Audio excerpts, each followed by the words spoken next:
Hello and welcome to another market update brought to you by FTX.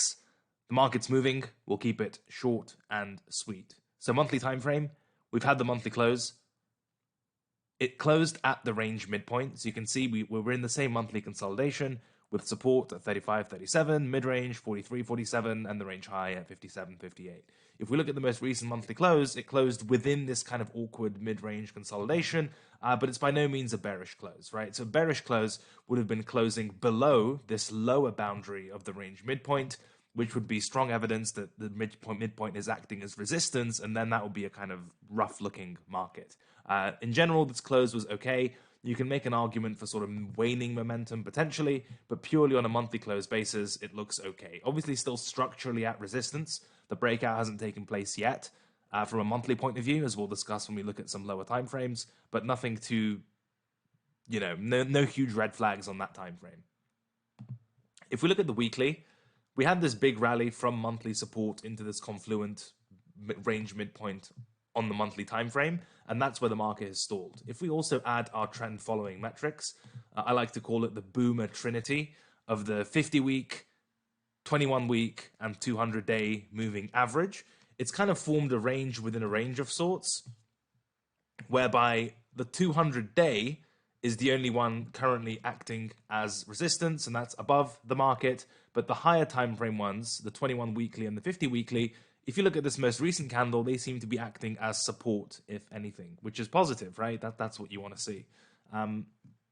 If we take it one step further and look on the daily time frame, I think in general, and the way we described it on Technical Roundup, trletter.com, it's our free weekly newsletter, is that we are awkwardly bullish, which is a bit of a weird statement. But if you consider why that is the case, it's essentially that, look, we were in a consolidation for like 2 months. The market has finally broken out of that consolidation. Yes, it hit like a bunch of levels, the range midpoint, all these moving averages, whatever. So it hasn't teleported immediately to higher targets. But the overarching theme of the market is the breakout. So it makes sense to be bullish as long as the breakout is intact, right? Now, what would change that? It's fairly self-evident. If this breakout were to fail and you have prices falling back within the range or accepted back within the range high, that would suggest that whatever move we're undergoing now ends up being a failed breakout and or deviation, and you're very likely going to see downwards pressure from the failed breakout back towards the bottom of the range. But until that happens, and in the absence of a failed breakout or evidence that this breakout isn't going to stick, it's kind of worth going with the breakout and awkwardly bullish until proven otherwise. Now, another reason that the awkwardly qualifier is there is that the market has had a lot of really positive news, right? Equities have been ripping face. Saylor bought a bunch of BTC. Terra, via their LFG foundation, is buying a bunch of BTC. Like all the fundamental and even macro spillover stuff has been skewed really positively. But if you look at the chart, it's barely kind of traveled from the breakout point. I mean, this has been 4 to 6% up from a multi-month consolidation breaking upwards. It needs to do better than that, right?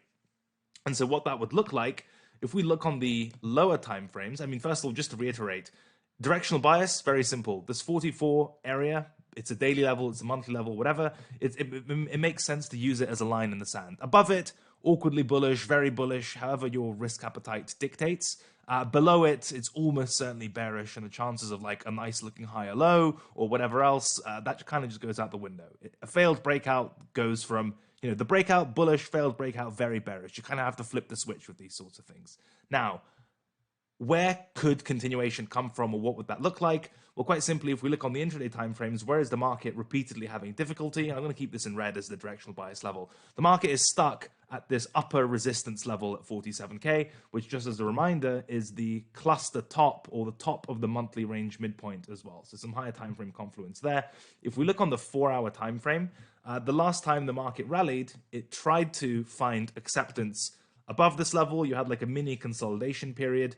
It wasn't enough, and I was watching the tape pretty closely there. Lots of market buys that got completely soaked up. The market moved lower, and it's currently finding resistance at this level. So 2 things to infer from that. In the short term, also, if you like this concise analysis, please, let's get back into it. Now, in the short term, this creates a range. The immediate resistance, albeit not the most compelling one in the world, but still resistance, is at 47K, right?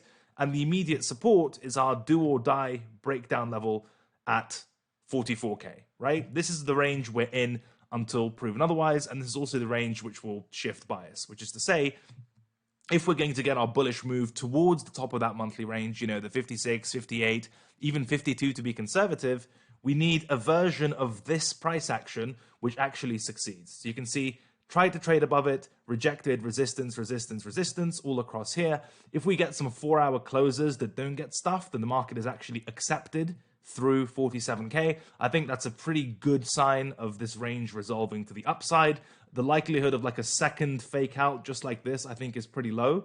So if the market can actually stay above 47K, I mean, ideally like on the daily time frame, but intraday trading will also be telling in that regard. I think there's a very reasonable case to be made for a move towards the first weekly level, much more conservative than the range high, which is at 51.8, 52K, whatever. And, there's like a meaningful 10% to be caught there, and that would be much higher on altcoins, obviously. And obviously the downside scenario, as we discussed, if this is some sort of, monthly breakdown, bearish retest, the move below resistance, I think if you want to trade this aforementioned range, that's totally reasonable, taking a level-to-level approach. But the high time frame bias only really shifts bearish if 44K is lost, right? TLDR, monthly time frame, decent. It's worth giving this breakout some space to be bullish until proven otherwise. Until proven up, especially given invalidation is so close. Below 44K, it's cooked. Above 47K, likely continuation. In the absence of a break from this range, your trading levels are 47K resistance, 44K-ish support. And that's really all she wrote. Other things that are on my radar, obviously equities this week. I'm not fully convinced we've decoupled, so hopefully those don't turn too bearish or form some sort of ugly lower high, whatever type of structure. It'd just be nice to get more than 4 to 6% on a breakout like this. And hopefully the term awkwardly bullish makes sense, given we're so close to invalidation. Like if you're going to be really bearish, might as well do it when the market gives you really good evidence, and then there's a shit ton of space to capture to the downside once that triggers, right? I mean, look, at least 15% to the bottom of the range and maybe lower if that scenario comes to fruition. Low time frames still ranging, higher time frames awkwardly bullish given the breakout. It's a tad slow for my liking, but not slow enough to, shift my bias. I'd rather wait a few percent and have the better evidence. I think that's all. I'm not going to waste your time rambling much longer. If you enjoy these short videos, leave a like, leave a comment. If you want other trading pairs to be mentioned in these rather quick market updates, do let us know. Newsletter is out today, trletter.com. We'll try to tweet it as well for those of you who didn't receive the email. All the usual stuff. As always, thanks to the FTX app for their support. Go get the app while stuff is green and then hide your portfolio when stuff is red. It works for me, and I've only lost half my mind. Take care, everyone. Have an excellent week, and see you in the comments section. Goodbye.